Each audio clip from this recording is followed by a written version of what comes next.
আচ্ছা, আপনি কি মুসলমান? জি। মুসলমানকে এইভাবে নারী এবং পুরুষ এক জায়গায় বসা জায়েজ আছে? বলেন। এটা মনের ব্যাপার, বয়সটা কোনো ক্ষতি নেই। আপনার মনে চাইলে কি আপনি যে কোনো নারীকে নিয়ে এক জায়গায় বসতে পারবেন? এরা যে কোনো নারী, এরা মেয়ে।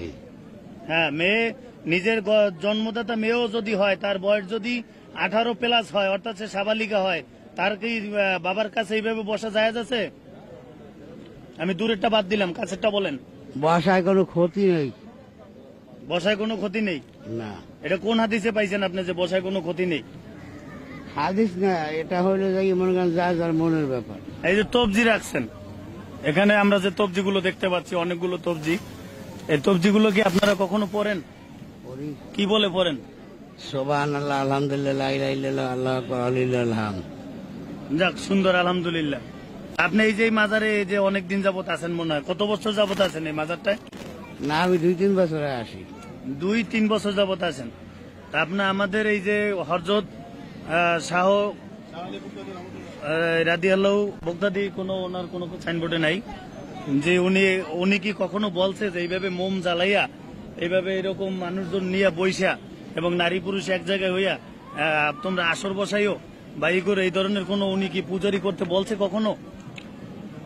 এটা পূজা না, এটা হলো যে অনুসারী তার যারা, তারা জ্বালাইবে বাতি। এখানে নিচু থাকলে কেউই জ্বালাইতে পারত না, ওনার অনুমতি না থাকলে এখানে কেউ আসতেও পারে না। কথাটা বুঝতে পারছেন? ওনার অনুমতি না থাকলে কেউ আসতেও পারে না। তাহলে ওনার অনুমতি নিয়ে আপনারা আসছেন? হযরত আমরা জানো ওদের সৃষ্টিয়া তরিকার অনুসারী, তাহলে ওনাদের অনুসারী হইয়াই আসছি আমরা। সিস্তিয়া কে? শাহ আলী বাবা রহমতুল্লাহ, উনিও সৃষ্টিয়া তরিকা। উনি সিস্তিয়া তরিকায় ছিলেন? উনি আছে এবং আগেও ছিলেন। আপনি কি কোনো আলেম লাইনে লেখাপড়া করেছেন? না, আলেম লাইনে কোনো লেখাপড়া করেননি আপনি? না। আপনার ধর্মজ্ঞান আছে কতদূর?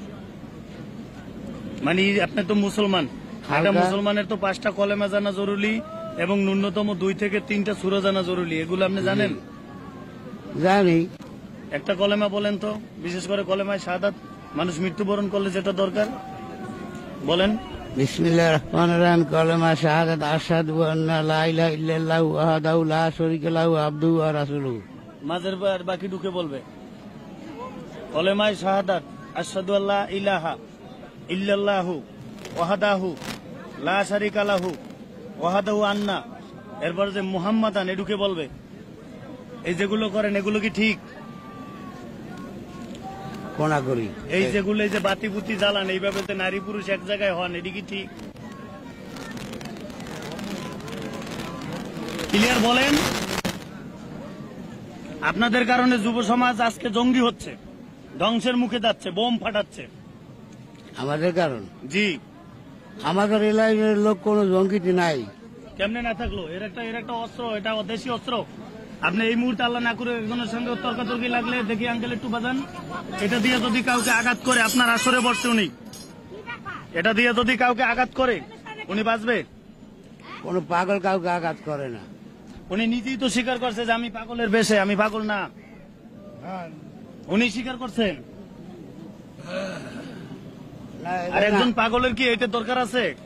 এটা যারা ডিফেন্সে চাকরি করে তাদের জন্য সরকার অস্ত্র দিয়েছেন। এ ধরনের অস্ত্র দিয়ে কোনো পাগল আঘাত করছে আমার জীবনে আমি শুনি না। আমি শুনছেন যে কোনো পাগল মানুষ মারছে? আঘাত আসছে বিদায় বলছি। আমরা আর একটা নিউজ কভারে গেছিলাম, আমার ক্যামেরা পার্সনের উপরে হামলা হয়েছিল, ইভেন সেখানে 3 জন গ্রেপ্তার হয়েছে। বুঝতে পারছেন? আমি শুনি না যে কোনো পাগল কাউকে আঘাত করছে। পাগল আঘাত করে নাই, কিন্তু এই যে পাগলের বেশে যারা চলছে তারা তো আঘাত করতে পারে। তো আপনি কি মনে করেন যেগুলো ব্যবহার করা নিষিদ্ধ করা উচিত কিনা বলেন? আপনি যেটাই করেন সেটা আমার বিষয় না।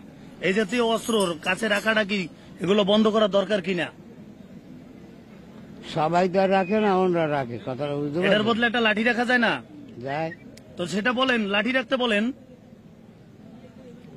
এখন ওনার গুরু ওনাকে দিয়েছে। কথাটা বুঝতে পারছেন? গুরুকে? উনি যার কাছে শিক্ষা নিয়েছে, এই ধর্ম সম্পর্কে আইডিয়া নিয়েছে, এই ওনার গুরু।